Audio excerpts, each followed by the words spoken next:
Ito mga ka-hamster. Alam niyo ba kung anong klaseng prutas to? Ito yung bunga ng miracle fruit. Miracle fruit daw tawag diyan. Tapos, pag binuksan niyo yan, magiging ganito po yan.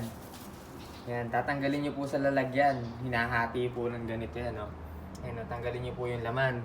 Ngayon, ilalaga po yan. Ito yung isa sa mga secret ko kung bakit nagbi-breed ng maganda yung mga hamster ko.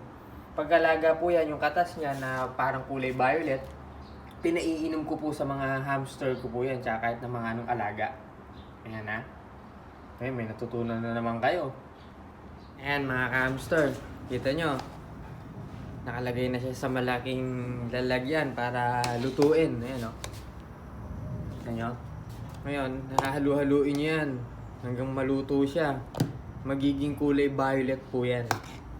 Pagka po yan naging violet, pwede na po yan.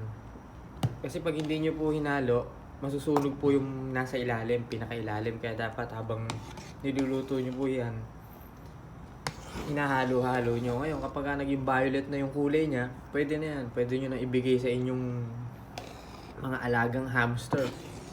Okay? So, ngayon, paano mga hamster? May natutunan naman kayo. So, ayan mga hamster.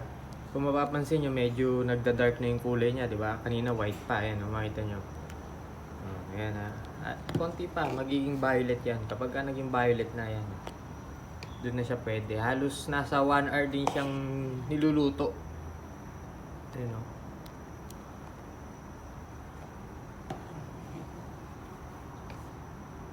So, ito na o.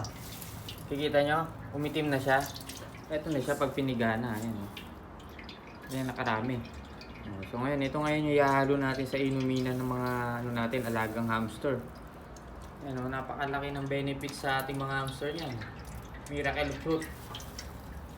So paano mga hamster? Susunod po ulit ha.